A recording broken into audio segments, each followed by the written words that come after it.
마태복음 24장에서 소위 종말장에서 예수님께서 말세의 징조에 관한 말씀을 주실 때에 계시록에 나온 일곱 인재양의 순서대로 적그리스도, 오늘도 장로님이 기도한 대로 많은 거짓 선지자들이 출현할 것이라 흰말의 인이었습니다. 그 다음에 전쟁의 소문이 처처에 있을 것이라 붉은 말의 재앙입니다.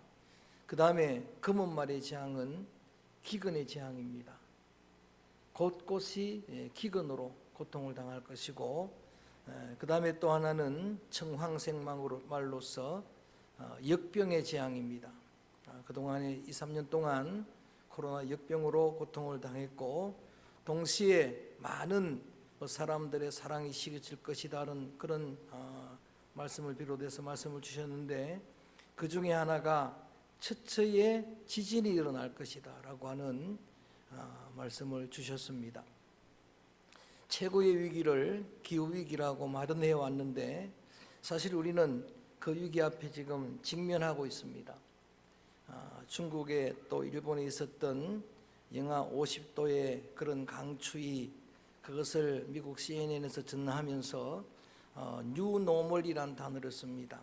앞으로 이런 일들은 일상이 될 거다라고 하는 그런 이야기고, 이메타 폭설로 미국과 일본에 큰 재앙이 임했던 것도 이제 앞으로는 일상이 될 것이다. 어떤 전문가는 자연 재앙으로 지구 인구 3분의 1이 한 번에 죽는다 해도 결코 이상한 그런 여기는 사람이 없을 것이라 생각할 정도로 큰 위기 앞에 우리가 직면하고 있습니다. 사실은 이것은 계시록에 다 예언된 그런 말씀이기도 합니다.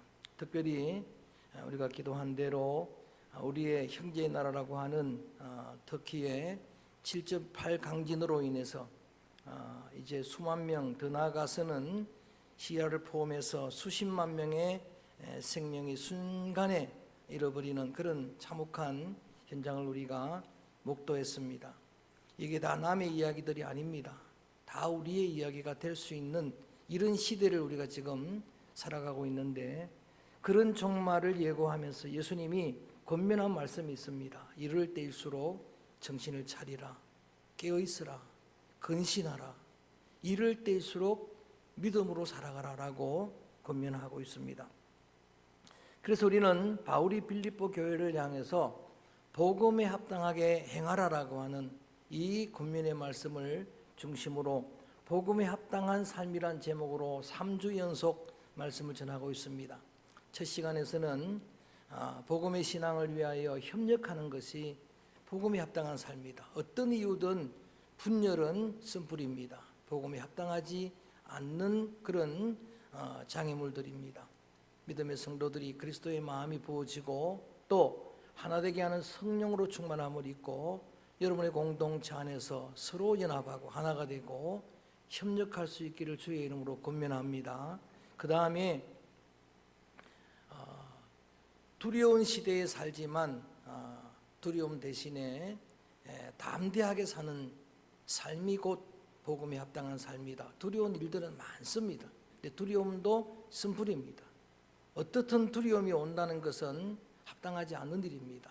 다 이겨내고 우리의 승리자, 우리의 주님이 모든 승리의 주님, 죽음과 사망의 권세를 깨뜨리고 이기신 그 주님이 환난을 당하나 담대하라라고 말씀하십니다.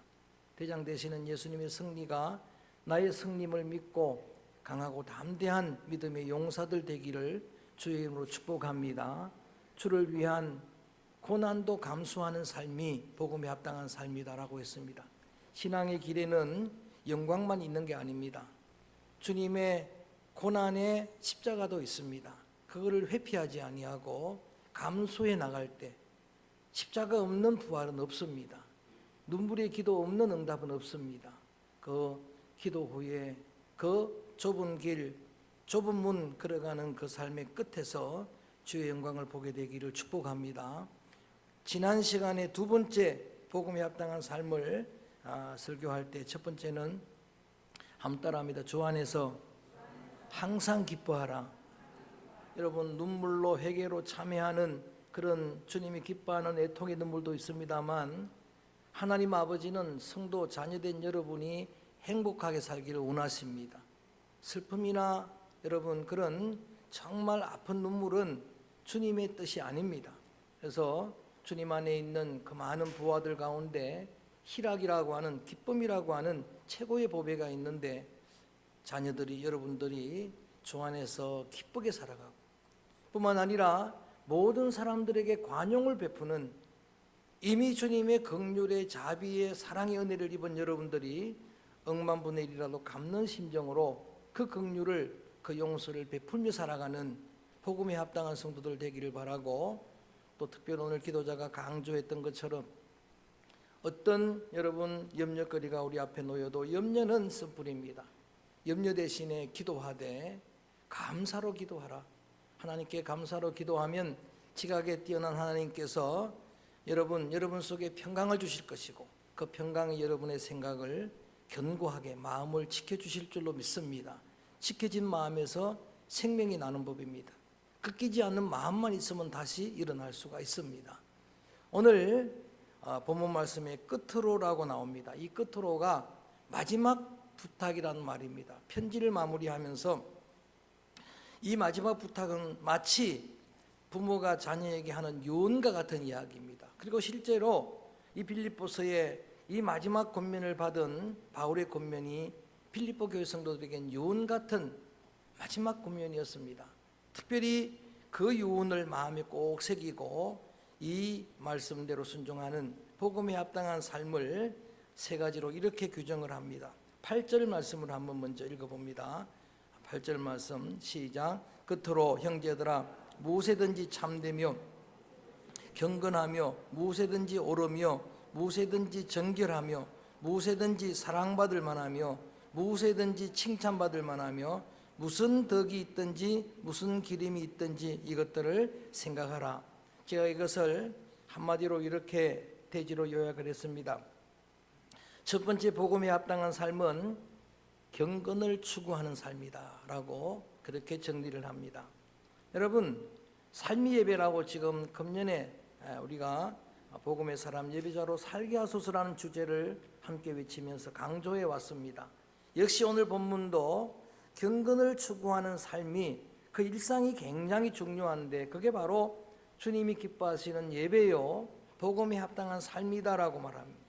거기에 나오는 항목들을 보면은 말세 성도들 강조했는데, 여러분 말세 성도 된 신부의 영성은 거룩과 성결입니다. 여기에 무엇이든지라고 계속 반복합니다. 오대보입니다. 여러분 모든 것에서 경건해야 합니다. 생각도, 언어도, 여러분의 행실도, 여러분의 습관도, 그리고 왜 어려 보입니다. 어디에 있든지 간에 저는 여러분 교회 모습이나 여러분 가정의 모습이나 동일하기를 바랍니다. 여러분의 일터에 있어서나 언제든지 여러분들이 거기에 있는 대로 모든 것에 참되고 경건하고 옳으며 정결하며 사랑받을 만하며, 저는 성도들 여러분이 가는 곳마다 많은 사람들에게 인정받기를 원합니다. 사랑받기 원합니다. 칭찬받을 만하며 칭찬 듣기를 원합니다. 뿐만 아니라 덕이 되기를 바랍니다. 모든 사람들에게 모범이 되고 덕이 되고 기림이 있든지 했는데, 이 기림이 다른 말로 말하면 감사 제목이 넘치는, 간증거리가 넘치는 그런 삶, 그게 바로 성결한 삶이다라고 강조합니다. 이런 삶을 위해서 요셉의 코람데오 신앙, 철저한 목전 신앙이 필요합니다. 저와 여러분 우리 자녀들이 주 앞에서 거룩하기를 바랍니다. 주의 목전의식을 가지고 살아가기를 바랍니다. 다음 시간에 함께 나눌 말씀이긴 하지만 새벽마다 묵상하는 사무엘, 그의 일대기를 쭉 읽어나가면서 저는 그 삶을 한마디로 어릴 때부터 평생을 거룩하게 살았다, 경건하게 살았다, 이렇게 정리할 수 있습니다. 성경에 많은 믿음의 영웅들 가운데 거의 유일하게 그의 어떤 불이나 흠이 기록되지 않는 사람이 바로 사무엘이었습니다. 다음 시간에 함께 나눠보도록 그렇게 하겠습니다. 예수님 자체는 완전한 경건이었습니다. 예수님에게는 불이라는 건 그림자도 찾을 수가 없습니다. 거짓이 없습니다. 그분은 거룩하신 삶을 살았습니다. 그의 삶을 본받았던 사도 바울도 변화된 후로는 경건하게 살았습니다. 거룩하게 살았습니다. 저는 이 거룩함이 참 부족하지만 이거를 위해서 몸부림하는 삶이 여러분 성도들의 한 주간의 삶이 되어지기를 주의 이름으로 권면합니다. 장신대의 교훈이 남의 학교지만 한번 따라합니다. 경건과 학문. 제가 학교 다닐 때에 강조한 교수님들의 강조가 여러분들이 영적 지도자가 되기 위해서는 경건이 필요하다. 학문이라고 하는 그것과 경건이 균형을 이루어야, 조화를 이루어야지. 만일 어떤 사람이 경건하긴 한데 학문이 없어 지도자가 될 수가 없다는 이야기입니다. 또 반면에 어떤 사람이 지식이 많아요. 머리가 좋아요. 공부를 잘해요. 그런데 경건이 따르지 않는다면 영적 지도자는 될 수가 없다라고 하는 이야기입니다. 열정적으로 기도하되 경건할 수 있기를 바랍니다. 열심히 배우되 경건하기를 바랍니다. 경건한 삶을 추구하는 그것이 바로 복음에 합당한 삶이다라고 강조합니다. 그리고 두 번째는 9절입니다. 9절 말씀도 소리내서 읽어봅니다. 시작. 배우고 받고 듣고 본 바를 행하라. 그리하면 평강의 하나님이 너희와 함께 계시리라. 정리합니다. 두 번째 대지는 배우고 듣고 받고 본 바를 행하는 삶입니다. 늘 강조하는 거지만 믿음은 지식이나 이론이 아니라 삶입니다. 행동입니다. 그래서 열심히 배우라고 하는 이야기입니다. 그 다음에 열심히 말씀을 받으라고 하는 이야기. 말씀을 여러분이 받는 겁니다. 그 다음에 잘 집중해서 경청하라, 들으라라고 강조합니다. 경청이란 그러한 필독도서 책에서 우리가 들을 청자 한문을 설명하는 것을 함께 읽은 기억이 납니다. 들을 청자 한문을 보게 되면은 귀 위 밑에 임금왕자입니다. 10의 눈목에 한일의 마음심 이게 다 합쳐가지고 들을 청이 됩니다. 왕이 귀로 가지고 경청을 하고 10가지 눈으로 가지고 보고 한 마음으로 보고 이게 집중하라는 거예요. 그 다음에 많이 체험하라는 이야기입니다. 목격하고 본 바, 바울을 통해서 경험한 바가 많습니다. 살아계신 하나님을 체험하고 더구나 여러분 공동체 안에는 신앙의 믿음의 본을 보이는 그런 우리의 지도자들이 있습니다. 그들을 보면서 그들을 목격하면서 저도 함께 여러분과 함께 사역하고 여러분 함께 신앙생활 하지만 저보다 훨씬 믿음이 좋은 장로님들 계십니다. 군사님들 계십니다. 제가 그 경건을 따라갈 수가 없습니다. 그럴 때마다 배우고 싶은 생각이 납니다. 그리고 그 본 목격한 바가 있으면은 그대로 행하라는 거예요. 야고보서를 여러분 강의하면서 강조했는데 예수님의 동생 야고보 사도는 한마디로 여러분 행함을 강조합니다. 믿음이 있다고 하는데 행하지 않는다면은 그 자체는 죽은 믿음 아니겠느냐. 영혼 없는 몸이 죽은 것처럼 행함이 없는 믿음은 자체가 죽은 것이라고 강조합니다. 여러분 예수님께서도 비슷한 교훈으로 너희들이 입으로만 주여 주여 하고서 아버지의 뜻대로 행하지 않는다면은 하나님의 심판을 피할 길 없을 것이다. 주여 주여 하는 자가 다 천국에 들어갈 것이 아니고 아버지의 뜻대로 행하는 자라야 천국에 들어가리라라고 강조를 하셨습니다. 입으로만 주여 주여 하는 자들을 향해서 책망을 하십니다. 불법을 행한 자들이라고. 마지막 순간에 내가 너희를 도무지 알지 못한다 부인할 것이라 라고 말씀을 하십니다. 여러분 예수님은 그 전부가 온전한 행함 순종이었습니다. 그분의 성탄 오심과 그분의 사심, 죽으심, 부활, 성천 또 강조했던 재림까지도 하나님께 온전히 순종한 순종이었습니다. 아브라함의 신앙을 한마디로 말하면 행동한 신앙이었습니다. 갈 바를 알지 못하고도 본토 친척 아비 집을 떠났습니다. 백세 얻은 아들, 자기의 생명보다 귀한 아들도 야훼를 경외하는 믿음으로 하나님의 말씀을 따라서 번제물로 드렸습니다. 우리가 이제 믿음으로 구원 얻는 이신칭의 신앙을 강조합니다. 바울식인 신앙입니다. 그래서 바울 복음서를 그의 로마서 서신을 좋아했던 마틴 루터도 야고보서를 지푸라기 복음이라까지 표현을 했는데 그건 아닙니다. 이런 조화입니다. 따라합니다. 믿음으로 구원 얻고 행함으로 완성됩니다. 완성에 관한 이야기. 전적인 은혜로 선물로 구원을 얻는데 여러분의 성화는 퓨리피케이션, 상티피케이션, 거룩하게 되는 일은 여러분의 행함으로 된다는 거예요. 인내로 되고 행함으로 된다는 이야기예요. 글로리피케이션, 영화는 여러분의 삶으로 되는 겁니다. 그러한 사람들에게 오늘 약속하신 말씀이 다시 한번 강조합니다. 그리하면 평강의 하나님이 너희와 함께 하시리라. 하나님의 평강이 여러분과 함께 하기를 축원합니다. 오늘도 이 한 주간 우리가 부족하지만 경건을 위해서 몸부림하고 또 한 가지라도 순종하려고 몸부림하고 애쓰는 그 삶 자체가 주님이 흠양하시는 예배가 될 것입니다. 복음에 합당한 삶입니다. 마지막 세 번째는 11절입니다. 11절 말씀 소리내서 읽어봅니다. 시작. 내가 궁핍함으로 말하는 것이 아니라 어떠한 형편이든지 나는 자족하기를 배웠노니, 따라합니다. 어떤 형편에서도 자족하는 삶, 이게 복음에 합당한 삶입니다. 여러분, 사실 아우타르케스라고 하는 이 자족, 세티스파이라고 하는 단어가 정말 우리 믿음의 귀한 성도들, 우리들이 정말 원하는 바이긴 하지만 이게 자족이 쉽지 않은 거예요. 여러분, 자족의 반대가 되는 불평하거나 원망하거나 불안해하거나 또 부정적인 생각을 하거나, 이것은 다 쓴뿌리들입니다. 복음의 삶에 합당한 게 아니에요. 조금 전에 강조했던 두려움이나 염려처럼 이것도 여러분 쓴뿌리입니다. 그런데도 왜 우리가 자족이 없는가 가만히 살펴보았더니 우리 속에 있는 모든 죄의 근원인 욕심이 아직도 우리 안에 여러분 그런 내적 장애물이 되어 남아 있습니다. 탐심, 욕심이 우상숭배라, 심지어는 무적행 같은 것이 욕심이라 했습니다. 그 욕심으로 인해서 자족이 없는, 만족이 없는 거예요. 여러분, 사람의 생명이 소유의 넉넉함에 있지 않다고 말했습니다. 여러분, 우리가 보통 우리가 만족할 때에 돈을 많이 벌어야 만족하고 또 권력을 얻어야, 명예를 얻어야, 그런데 여러분 그렇게 해도 거기에 만족이 없는 거예요. 세계 최고의 부자에게 만족하십니까 물었더니 리를 모아라는 영어 단어를 씁니다. 조금 더 있으면 만족하겠다. 자족이 없는 거예요. 만족이 없는 겁니다.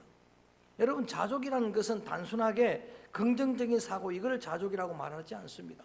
로버트 슐러 목사님이나 조영기 목사님이 긍정적 사고를 강조했습니다. 대단히 훌륭한 믿음이지만 여러분, 이것은 진정한 자족이 아니에요. 긍정적으로 보는 거예요. 그리고 이런 철학적인 사고입니다. 철학적인 감사요. 내가 조금 잃었는데 덜 잃은 걸 감사하는 한계가 있는 겁니다. 이것은. 그 다음에 자기 합리화, 그것도 거짓 자족입니다. 이것도 합리화시켜 나가는 것도 이건 자족이 아니에요. 어린 시절에 읽었던 이솝 이야기 가운데 보면은 여우와 신포도 이야기가 나옵니다. 읽은 기억이 나시죠? 여우가 포도를 따먹으려고 아무리 이렇게 노력을 해도 너무 높이 있는 포도를 따먹을 수 없어요. 그러다 보니까 가면서 이렇게 합리화합니다. 저 포도는 신포도야. 그건 거짓 자족입니다. 여러분, 자기의 무능력에 대한 합리화입니다. 심리학적인 전문용어로서는 일종의 방어 기제라고 말합니다. 이런 것들은 진정한 자족이 아니고, 진짜 자족은 오늘 있는 말씀, 그 말씀대로 여러분 어떤 상황 가운데서도 말씀하신 내용처럼 나는 자족하기를 배웠다. 어떠한 형편에서도 모든 상황을 초월하는 게 여러분 진정한 자족입니다. 사람을 초월하는 게 진정한 자족입니다. 고민을 하다가 이런 사람이 어디 있을까 보다가 저는 하박국을 생각했습니다. 하박국의 본을 듣습니다. 하나님이 그런 경고를 받습니다. 이제 전쟁이 일어나는 거예요. 지금 막 전쟁의 소식이 들려옵니다. 처수에서 자기는 지금 뼈에 썩이는 것이 들어온다고 해요. 골수암처럼 고통을 당하는 거예요. 그리고 아무것도 남은 게 없어요. 무화과 나무도 포도나무도 소출이 없습니다. 외양간에 우양도 없습니다. 없는 것도 성입니다. 여러분, 그런데 그 고백이 너무나 귀합니다. 그럼에도 불구하고 나는 구원의 하나님으로 인하여 기뻐하겠다. 나만큼은 하나님 한 분으로 감사하겠다. 이게 자족입니다. 참 어려운 일이죠. 쉽지 않은 일이죠. 제가 좋아하는, 여러분도 다 좋아하는 시편 23편 다윗의 시편에 보면은 다윗의 신앙이 자족의 신앙이었다. 다윗이 어려움을 얼마나 많이 당했습니까? 다윗의 길을 걸으려고 여러분 기도하고 자녀들을 위해 기도합니다만 위험한 이야기입니다. 엄청난 고난의 길을 걸었습니다. 그런데도 불구하고 다윗의 믿음은 기도해야 합니다. 그가 말합니다. 야훼가 나의 목자시니 나는 자족합니다. 야훼 하나님이 나의 목자시니 나는 부족함이 없습니다. 따라합니다. 내 잔이 넘치나이다. 이게 진짜 자족입니다. 여러분 그렇습니까? 나는 생명 있는 것만으로 감사하고 자족합니까? 내가 예수 믿게 된 것만으로 자족합니까? 나 같은 죄인이 용서받은 구속함 받은 이 사실이 여러분에게 감사 제목이 됩니까? 여러분 죄인인 나를 의롭다고 인정하시고 주님이 성도라고 거룩한 무리라고 인정해 주시는 것이 감사의 제목이 되기를 바랍니다. 영죽었던 내가 영생을 얻었으니 감사의 제목이 되기를 바랍니다. 난 어떤 형편에도 자족한다. 천국을 경험한 바울의 고백입니다. 사실 이 말씀을 고백하게 된 그 배경이 10절에 나옵니다. 바울은 사실은 여러분 하나님의 자족의 은혜가 그런 믿음이 있는 사람이에요. 그래서 그런 믿음이 있었어도 자기는 빌립보 교회 성도들이 고맙다는 이야기, 처음부터 나를 위해서 선교헌금을 연보를 보내준 교회, 잠깐 중단됐다가 에바브라 디도를 통해 지금 다시 보내온 거예요. 그걸 받으면서 감사하는데 내가 이 물질 좀 얻었다고 감사하는 게 아니라 나는 자족한다, 자족하는 사람이다. 그러면서 그 자족의 비밀을 열쇠를 가지고 있다. 12절 말씀 읽어봅니다. 이런 열쇠가 필요합니다. 시작. 나는 비천에 처할 줄도 알고 풍부에 처할 줄도 알아. 모든 일 곧 배부름과 배고픔과 풍부와 궁핍에도 처할 줄 아는 일체의 비결을 배웠노라. 열쇠가 있기 때문에 가능했다. 비밀이 있었기 때문에 가능했다. 그래서 나는 이런 물질 때문에 지금 기뻐하거나 그것 없다고 해서 좌절하는 사람이 아니고, 내가 살아오는 동안에 하나님께서 많은 은혜를 주셔서 기적의 주인공이 되기도 하셨고, 또 때로는 많은 어려움을 주어서 주님의 십자가의 죽음까지도 경험했던 나이지만은 나는 그 모든 형편에 처할 줄 아는 비밀이 있다는 거예요. 그런 열쇠를 가지고 있다는 거예요. 여러분, 정말 여러분의 삶의 어떤 형편이든지 저는 여러분이 잘 될 때 교만하지 않게 되기를 축원합니다. 자만하거나 누구를 멸시하지 않기를 바랍니다. 반대로 좀 힘들고 어려울 때에 좌절하지 말기를 바랍니다. 여러분, 그만하기를 다행이지가 아니에요. 궁극적인 자족입니다. 나 같은 죄인이 용서받았으니까, 하나님의 자녀가 되었으니까, 내게 생명이 있으니까, 우리의 자녀들을 주님이 지금 지키고 있으니까, 여러분, 나는 하나님께 나만큼은 감사하겠습니다. 그러면서 그 열쇠를 여러분이 암송하시고 좋아하는 13절 말씀입니다. 사실 이게 여러분 이 말씀에 오용되면 안 됩니다. 이 본문에서 나온 말씀이에요. 한번 크게 암송합니다. 13절 시작. 내게 능력 주시는 내가 뭐든 할 수 있느니라. 더 크게 다시 한번 시작. 내게 능력 주시는 자 안에서 모든 것을 할 수 있느니라. 이게 뭐 불가능이 없다는 이야기, 나는 모든 걸 할 수 있겠다, 능치 못할 일이 없습니다, 그래서 주신 말씀이 아니에요.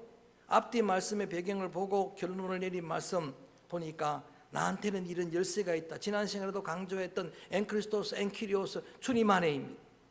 주님 안에 내가 거할 때에 여러분, 그리고 오늘 바울은 조금 더 강조하기를 주님의 능력 안에 거할 때, 주님은 말씀 한마디도 천지를 지으신 분입니다. 주님은 거친 파도를 잔잔케 하시는 주님입니다. 아멘. 죽은 자도 살리시는 주님입니다. 주님의 성령은 권능입니다. 성령이 임하면 권능을 받고 그의 권능 안에 내가 거할 때만 가능한 거예요. 여러분, 내 본성으로는 경건할 수가 없어요. 여러분, 우리의 본성 그것 가지고서는 주님 믿음의 귀한 성도들이 믿음으로 실천할 수가 없습니다. 받은 말씀대로 실천할 수가 없어요. 특별히 자족은 불가능한 겁니다. 내가 여러분 오늘 결단한다고 여러분 삶에 자족이 있겠습니까? 아니에요. 성령의 권능으로 더디 받을 때, 그 권능 안에 거하게 될 때 가능한 겁니다. 저는 오늘 바울의 이 마지막 분부가 어쩌면 바울의 유언과 같은 말씀이에요. 앞에서도 복음에 합당한 삶도 귀하지만 오늘 이 말씀을 유언처럼 여러분 성도들이, 자녀들이 마음에 새겼으면 좋겠어요. 지금 이런 혼란의 때에, 대재앙의 때에, 그런 여러분 위기를 직면하고 있는 이런 때에 여러분 오늘 남의 일들이 아니고 우리 일들도 될 수가 있는데, 지난 주일에도 강조했던 강사 목사님도 또 낮 시간에도 동일한 말씀이었어요. 내일 일은 우리가 모르는 일인데 그 미래까지 하시는 주님 앞에 다 모든 걸 맡기고 그 주님이 원하시는 근신하여 깨어 기도하는 그 경건의 믿음의 삶, 복음에 합당한 삶은 그래도 몸부림하는 겁니다. 이 한 주간 경건하게 살려고, 주님처럼 살려고, 바울처럼 살아가려고, 사무엘처럼 살아가려고 애쓰는 합당한 믿음의 성도들 되기를 축원합니다.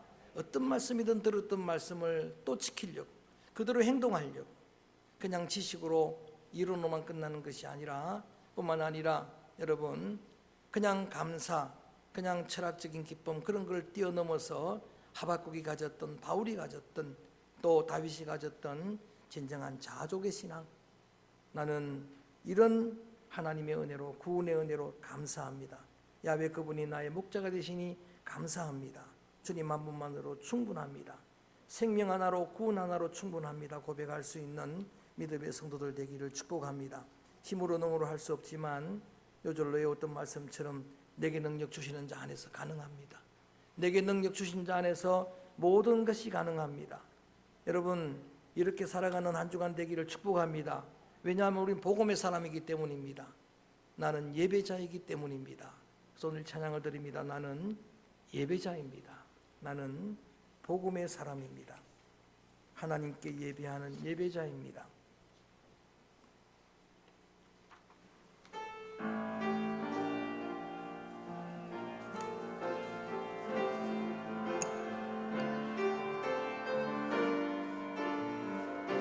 나는 하나님을 예배하는 예배자입니다.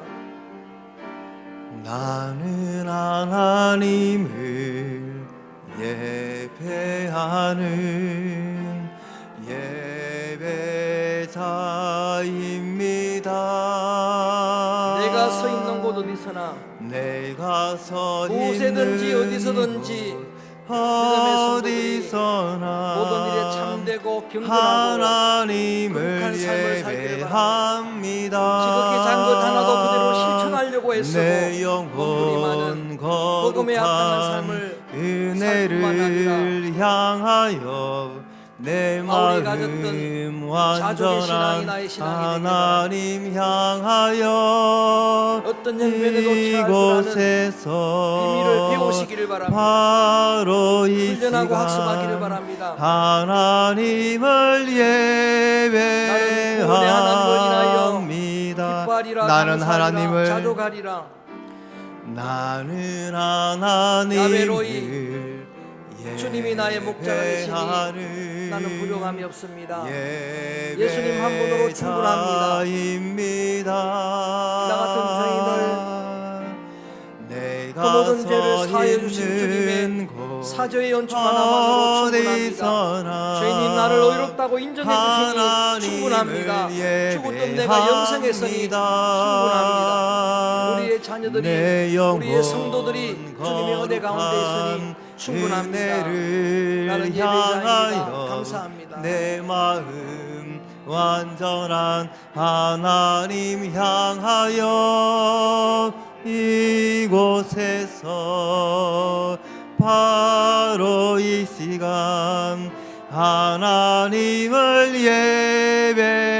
예배함. 내 영혼 거룩한 은혜를 향하여 내 마음 완전한 하나님 향하여 이곳에서 바로 이 시간 하나님을 예배합니다. 한 2분 동안 마음에 결단하면서 기도합니다.